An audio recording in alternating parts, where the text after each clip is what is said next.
Hello, I'm Jake Boudrot, Civic Journalist at Tello Community Television. With me today is the recently re-elected Progressive Conservative candidate in Richmond. Welcome, Trevor Boudreau. Thanks for having me, Jake. So you received a large majority in the provincial election, winning by more than 2,200 votes, getting 71% of the vote share, and losing only one poll in the riding. What is your reaction to receiving this level of support? Well, first off, I would certainly like to say thank you to the residents of Richmond County who have again put their trust in me and humbly. I was very humbled by the results, obviously, and I would like to congratulate the other candidates, Rochelle and Mark, but especially Rochelle. We're very fortunate to have people who want to put their name forward. It's not easy.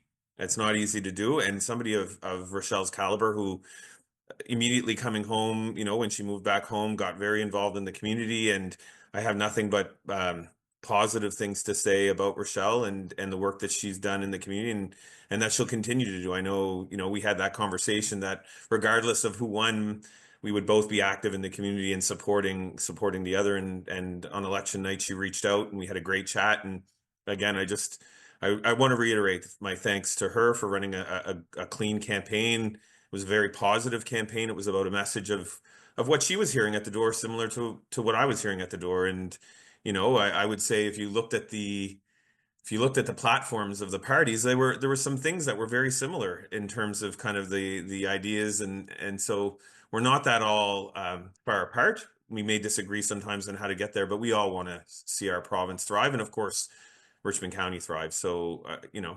humbled, excited to keep going, and motivated too would be another word I would say. Just when you go door to door and you hear those those ideas and thoughts that people have, and the appreciation that they showed me at the door for the work that I was doing and my team was doing, it just motivates you to want to do more. So beyond Richmond, the Progressive Conservatives took an historic 43 seats, with the NDP as the official opposition with 9 seats, and the Liberals reduced to only 2 seats. What is your reaction to being part of a decisive PC majority?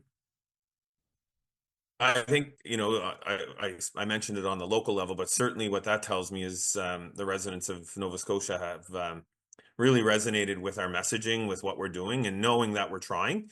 We've been an active government. We've been very involved in trying to make changes with healthcare, but with other initiatives as well. And certainly, I think the message resonated, and I think this was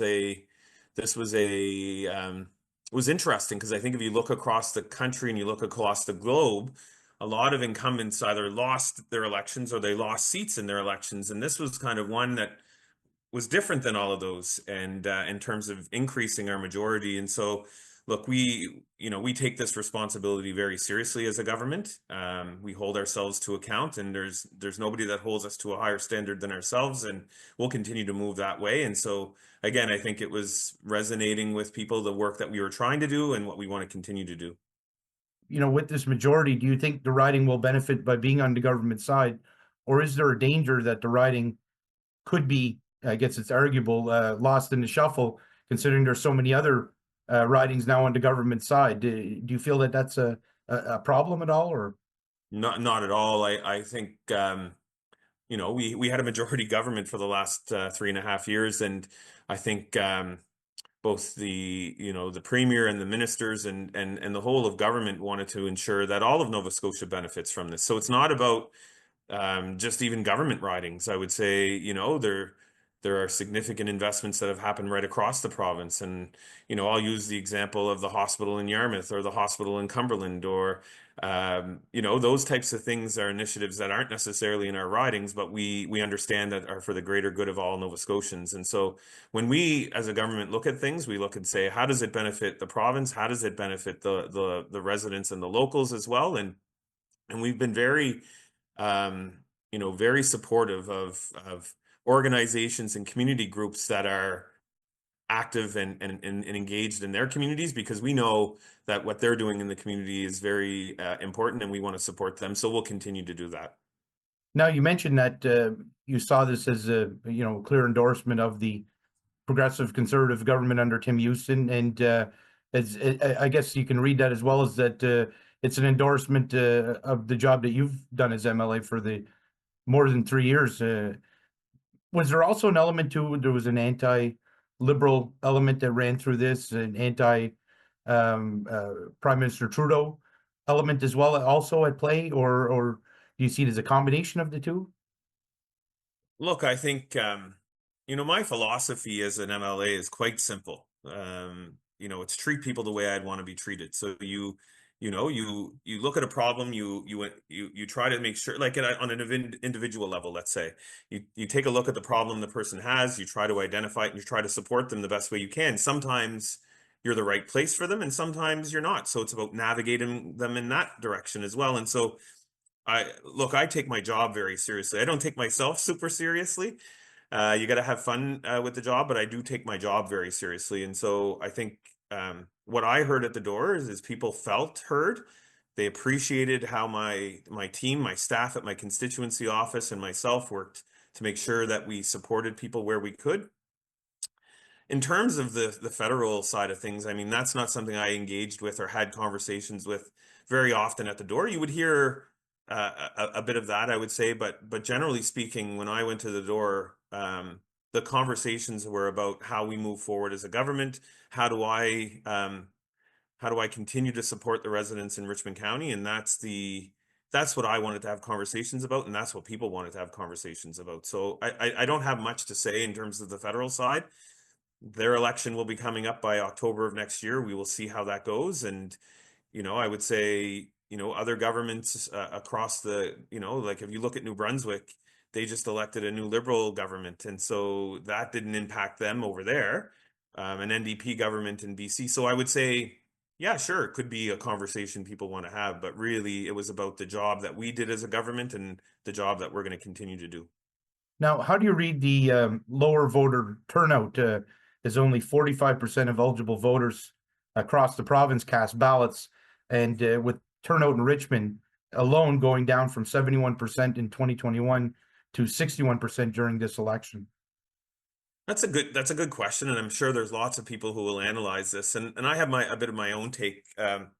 Oftentimes, when there's not a significant amount of controversy with the government, you don't see an increase in turnout. Often people go out to vote in droves when they're angry or fed up with the government, and I don't think that was the case here. I think this was an election about a government that they were happy with, they were satisfied with, and they didn't feel like they needed to change it.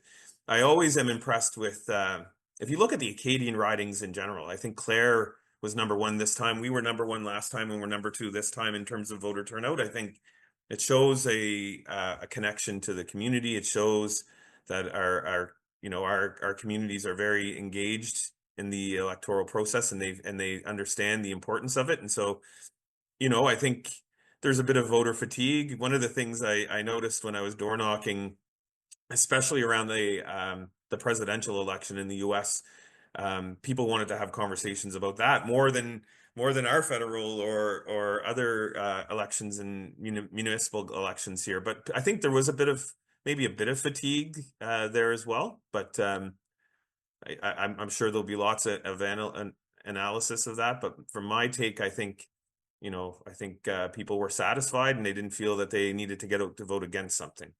Now, with the election over a week ago now, what are you doing to reorganize for this upcoming term in office? Yeah, it was it was different than last time. So last time it was like you woke up the next day and you were like, okay, like where do I start? You got to set up a constituency office. You got to find an apartment in Halifax. You kind of navigate your way. This time around, my constituency office has been open during the whole election. The staff were there working to support residents, and they continue to do that. In terms of the government side, the premier has gathered his transition team, and they're working through that process of organizing to kind of get government ready, and that will take place over the coming days and weeks. And I would say I think he's fairly motivated to get this moving quickly so that departments and ministers are in place to ensure that we're moving forward the way that we want. But in terms of what I'm doing, it's, I typically, when I door knock like I did, you're making a lot of lists of what people have to say, and so I'm working on kind of breaking those lists into whether it's departments or issues or concerns, and setting up meetings with groups and people who want to meet as well. And so it's a funny time of year. We're getting close to Christmas, but I would say I'll be pretty busy for the next 3 or 4 weeks, just reaching out to people and organizing that side of it. And then, it's getting back to what I was always doing, which was supporting the residents of Richmond. Yeah, and that brings me to my next question. I know when we spoke after you got the nomination, we talked about some of the issues at that time. Of course, things change, and you've had a chance to talk to a lot of people during this campaign, visit a lot of homes. So, have you identified different issues, new issues, and priorities for this upcoming term? Or is it just basically the same? I know you mentioned you've been compiling a list. What do those things include? Yeah, no, that's a good question, and I would say, generally speaking, the issues that we talked about in the spring were very similar to a lot of the issues that you heard on the door, and it's in part because healthcare still has challenges, and one of the top things you still hear at the door is that. But the conversation was different this time, right? We talked about access to care and different access points to being able to see a doctor or a pharmacist, or getting an X-ray or whatever it is. And certainly, there's a number of initiatives that we have committed to as a government in Richmond County. So the dialysis unit at the Strait, for example, or the St. Anne Center in Ayrshire. You can talk about, the Strait area is very poised to be a regional green hub, right? With the green hydrogen side of things and the offshore wind. And so there's a lot of work on those files as well. And so I'm engaged with those proponents and stakeholders as well. But as always, it's the infrastructure. It's what's closest to your house, or when you get out of your house and you get in your car and you drive, it's that first 5 kilometers on the roads that matter the most to you. And so lots of conversations about roads, lots of conversations about cell coverage, a little bit about internet. I mean, most of Richmond County has now gotten their fiber up, but there are still some pockets that when you go around, you have conversations about. So look, a lot of similar issues, but I would say it's the things that matter most to people, right? It's that infrastructure, it's that healthcare, it's affordability, it's job creation. So yeah, like we're going to continue to push forward on those initiatives, and I'm always open to hearing what others have to say about that as well. So Yeah, one of the issues raised by one of your opponents was around cellular service, and I'm sure you heard that too, going door to door. That there are just pockets where there's just not really much service, and I assume that's one of the things on your list as well. yeah, and I mean, as a government, so this is not just a provincial issue, right? We've taken on internet as a provincial government, and we've done a good job of that. That's not a provincial government issue, but we said it's an issue for our residents, and we made it an issue. Cell coverage is a great example of that as well. It's managed by the CRTC. It's federal, but the federal government has done nothing in Nova Scotia with respect to cell coverage, and so our government's committed over $65 million to promoting and supporting the increase of accessibility of rural cell coverage. And so there will be towers being put up in different components in different parts of Richmond and Inverness County and Guysborough County, even, that will help the region. But there are other things in play as well. And so those conversations have been ongoing my whole term, right? And so I would tell you, if you ask my colleagues, they would laugh, because I was the one that put it on the agenda for every third or fourth caucus meeting to make sure we kept talking about cell coverage, and I'll continue to do it until we do get better quality service in Richmond County. Another issue that arose during the campaign surrounded St. Anne's Community Nursing Care Center, the new facility that's been planned for some time. And I know there was some concern about the fact there wasn't an announcement that was made prior to the election. I think there was an expectation there was supposed to be an announcement, even though the tendering process and the site clearing and everything has been ongoing and started some time ago. And I know that the premier actually did make an appearance at St. Anne long before the vote. I believe it was about a little over a week. And it seemed to kind of just, my take on it was to kind of reassure people that it was going ahead, the plans hadn't changed and things of that nature. So your understanding of it is that everything is proceeding as planned for that new facility. Yeah, so what I would say is these things never move as fast as we want them to, right? That St. Anne's, I'll go back in history a little bit on St. Anne's, right? So prior to our election, the former Liberal government had promised a renovation of St. Anne's. So their renovation was basically saying we're going to put new bathrooms in, and we're going to kind of, but that facility is older, and it would have been an expensive endeavor to actually just renovate. So we actually have committed to, I think it's 57 new builds.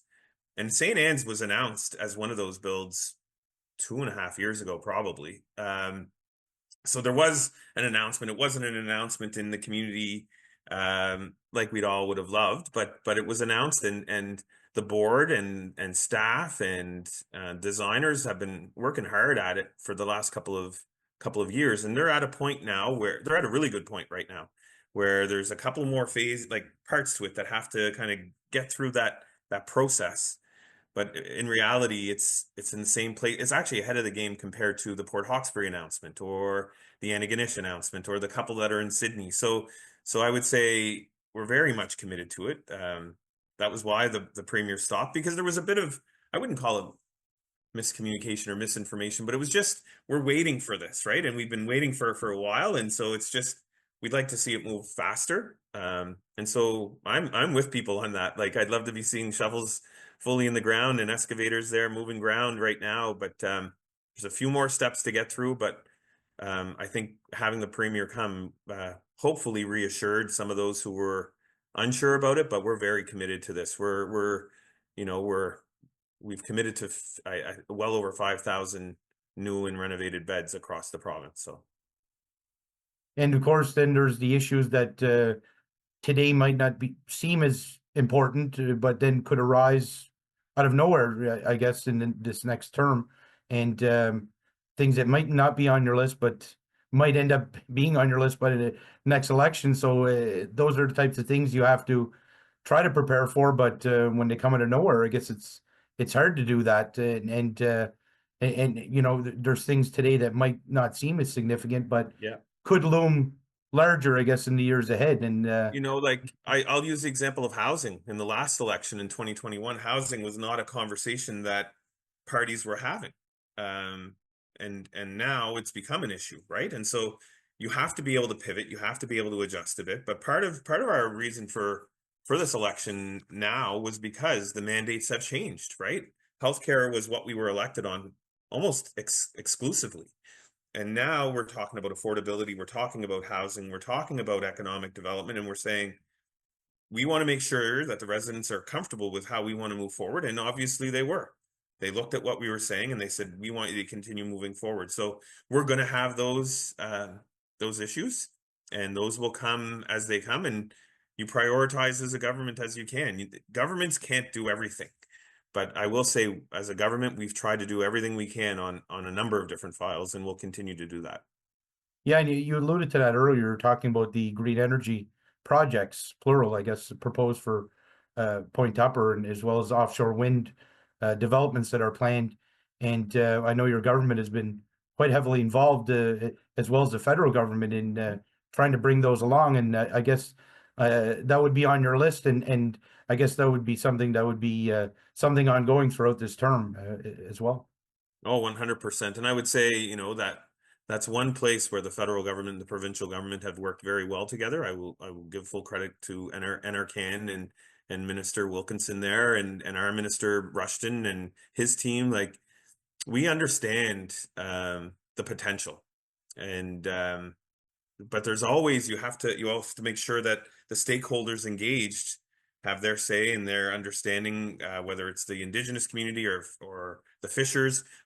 These things can work hand in hand and all together. We just got to make sure we're doing it right.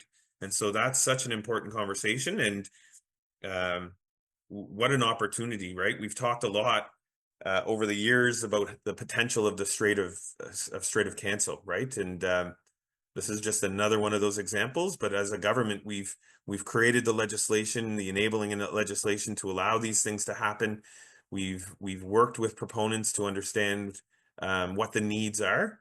I appreciate you taking time out of your busy schedule to speak with me, and congratulations on a decisive victory in last week. And please keep in touch in the months, weeks, and years ahead. I'm sure we will, Jake, and thank you for the opportunity to say hi to everybody again.